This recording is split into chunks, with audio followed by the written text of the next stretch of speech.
qu'avait Pierre à donner à l'infirme pour que celui-ci soit guéri. Ce passage se trouve dans Acte 3 et c'est le premier miracle que Pierre fera après la résurrection et la montée au ciel de Jésus. Aussi le premier miracle après la Pentecôte. Donc après le baptême du Saint-Esprit que les apôtres et les 120 qui étaient dans cette chambre haute ont reçu.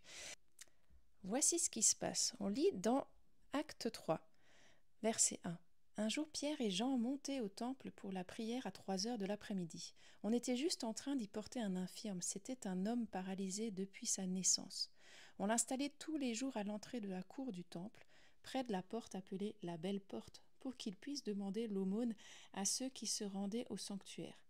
Quand il vit Pierre et Jean qui allaient pénétrer dans la cour du temple, il leur demanda l'aumône. Les 2 apôtres fixèrent les yeux sur lui. « Regarde-nous, lui dit Pierre. » L'infirme les regarda attentivement. Il pensait qu'il allait recevoir d'eux quelque chose. Mais Pierre lui dit, « Je n'ai ni argent ni or, mais ce que j'ai, je te le donne. Au nom de Jésus-Christ de Nazareth, lève-toi et marche. » Et en même temps, il le prit par la main et le fit lever. Aussitôt ses pieds et ses chevilles se raffermirent. D'un saut, il fut debout et se mit à marcher. Il entra avec eux dans la cour du temple. Il marchait, il sautait de joie et louait Dieu. Pierre dit, « Je n'ai ni argent ni or, mais ce que j'ai, je te le donne.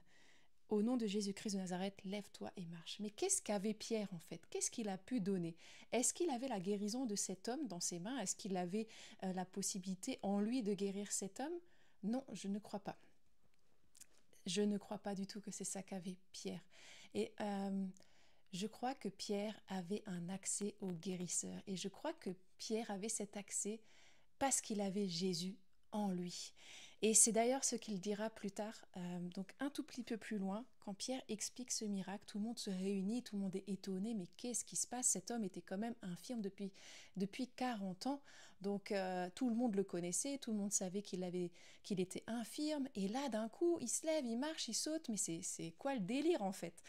Et donc Pierre explique et il dit, mais vous croyez que c'est moi qui l'ai fait? Mais c'est pas moi qui ai fait ça, c'est Dieu, le Dieu le Dieu d'Abraham, le Dieu d'Isaac et de Jacob. Donc il leur rappelle le Dieu qu'il connaît. En fait, il fait ça, mais il l'a fait par Jésus. Et il dira au verset 16, « Et c'est parce que nous croyons en Jésus que la puissance de ce nom a rendu à cet homme que vous voyez et que vous connaissez la force de se tenir debout. Oui, cette foi qui est efficace par Jésus a donné à cet homme une parfaite guérison, comme vous pouvez tous vous en rendre compte. » Donc ce qu'avait Pierre et qu'il a pu lui donner, c'est Jésus en fait. Pierre est comme tous les chrétiens, quand on croit à Jésus, quand on donne sa vie à Jésus, quand on se repent de nos fautes et qu'on lui dit, ben voilà, Seigneur, je veux te suivre, je crois que tu es le Fils de Dieu, je crois que tu es venu me sauver, je crois qu'il n'y a que toi qui peux m'emmener au Père, qui peut me libérer de mes péchés, me sauver. Et sauver, d'ailleurs en passage, c'est le mot sozo qui veut dire sauver, le salut, mais aussi guérir et libérer. Donc c'est les 3 choses. Et quand on a fait ça, en fait, quand on donne sa vie à Jésus, quand on devient un chrétien, quand on est d'en haut, en fait, on arrive, le Saint-Esprit vit en nous, on reçoit le Saint-Esprit en nous, et c'est la présence de Jésus en nous. Donc, on a accès à Jésus. Jésus est tout le temps là avec nous, il nous le dira. Et Jésus, il a tout pouvoir sur la terre et dans le ciel. C'est ce qu'il dira lui-même à la fin de Matthieu 28, il dira « Tout pouvoir m'a été donné sur la terre comme au ciel ». Et c'est après ça qu'il les envoie en disant « Faites de toutes les nations des disciples, baptisez-les au nom de Dieu, du Fils et du Saint-Esprit ».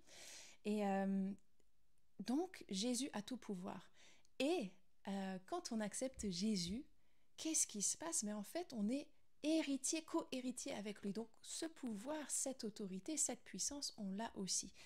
Et parce qu'on peut utiliser le nom de Jésus ce qui contient cette puissance, c'est Jésus en fait. C'est pas une formule magique, mais c'est en disant, ben voilà, moi j'appartiens à Jésus, je suis son ambassadeur sur terre.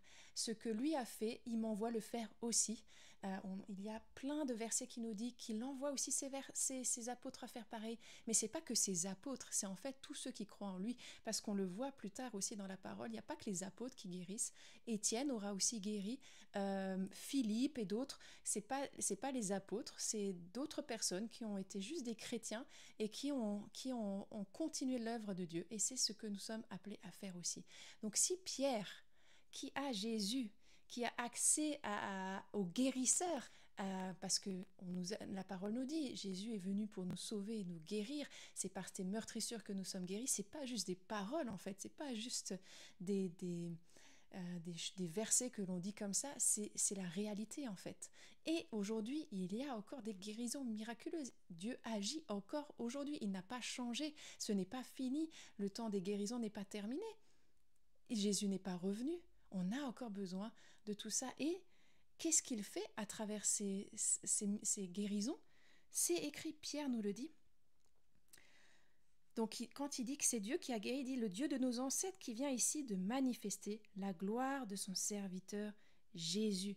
En fait, quand il y a une guérison, qu'est-ce que ça fait? Mais ça glorifie Dieu. C'est ce que Jésus dira aussi quand il a fait des miracles, quand il a fait des guérisons, c'est que c'était pour la gloire de Dieu. Et c'est toujours le cas. Non seulement c'est pour sa gloire, mais c'est aussi pour montrer combien il nous aime. Il veut nous guérir. Moi, je crois vraiment que c'est sa volonté. Et quand on lit la parole, et je vous encourage à le faire, à vous poser cette question, mais Seigneur, est-ce que tu veux vraiment guérir? Et lui demander, montre-moi les passages, explique-moi, parce que ça doit être une conviction personnelle. C'est pas moi qui peux vous convaincre de ça, mais vraiment quelque chose où moi, j'ai fait ce chemin, j'ai cherché dans la Bible, j'ai posé cette question, et ça m'a pris... j'ai lu des choses, j'ai vraiment cherché, et Dieu m'a répondu. Et il peut le faire aussi avec vous, parce qu'il a envie que vous connaissiez aussi tout ce qu'il a à donner. Et ça, c'est quelque chose qu'il veut donner. Donc Pierre avait Jésus. C'est ça qu'il a pu donner à cet homme. Est-ce que cet homme, après, a cru instantanément à Jésus? On ne le sait pas. Tout ce que le texte nous dit, c'est qu'il sautait de joie et louait Dieu, et qu'après, il ne quittait plus Pierre et Jean, puisque Jean était aussi avec Pierre à ce moment-là. Donc je pense qu'il avait vraiment une soif, il avait envie de découvrir plus qui était ce Dieu qui guérissait, qui pensait à lui, alors qu'il était là depuis 40 ans sous cette porte. Il y a un Dieu qui s'intéresse à lui. Et c'est ça le Dieu de bonté. C'est ce qu'il est, c'est ce qu'il veut transmettre aussi quand il guérit. Il veut montrer qu'il t'aime, qu'il est bon, qu'il est fidèle et qu'il est puissant aussi. Et au travers Jésus, comme on l'a vu, Pierre avait aussi accès à sa puissance et à son autorité. C'est ce qu'il avait déjà partagé à l'époque quand Jésus avait envoyé ses disciples deux par deux pour justement annoncer la bonne nouvelle, guérir les malades, chasser les démons.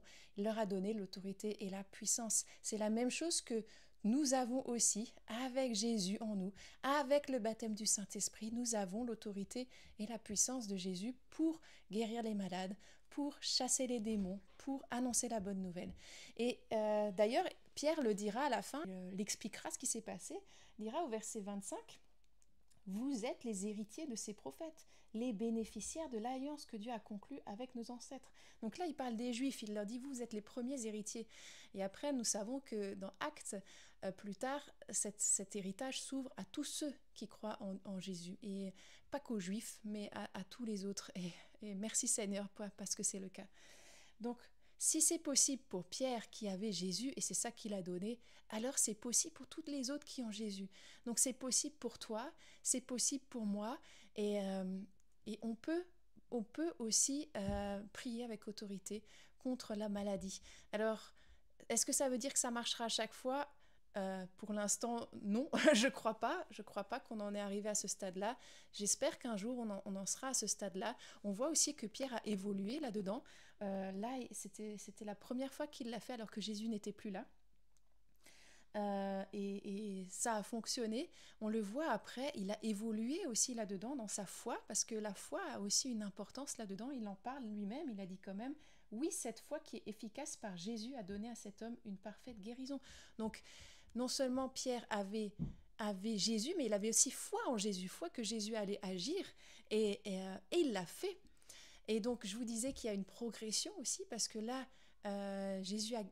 Pierre a guéri cet homme au nom de Jésus, et puis on voit que plus tard, les gens venaient en foule pour être guéris, et juste alors que l'ombre passait sur eux, ils étaient guéris. L'ombre de Pierre, c'était même pas Jésus, c'était l'ombre de Pierre. C'est incroyable. Et donc je pense vraiment qu'il a grandi dans sa foi, il a grandi dans son assurance dans le nom de Jésus, en se disant, bah oui, c'est possible. Il a vu Jésus faire, Jésus a dit, mais vous ferez les mêmes choses que moi, même des plus grandes. Et je crois qu'il s'est vraiment saisi de ça par la foi. Et donc, encore une fois, si c'est possible pour Pierre, c'est possible pour nous. Ce n'est pas réservé qu'aux apôtres, ce n'est pas réservé qu'aux pasteurs, ce n'est pas réservé qu'à une élite. Et nous avons le Saint-Esprit qui nous conduit. C'est lui qui nous montre aussi comment le faire, avec quels mots, quoi dire. Ça n'a pas besoin d'être long. Les prières que nous faisons pour les malades, ça n'a pas besoin d'être en criant. Ça peut se faire, ça doit même se faire, je crois, très calmement. Et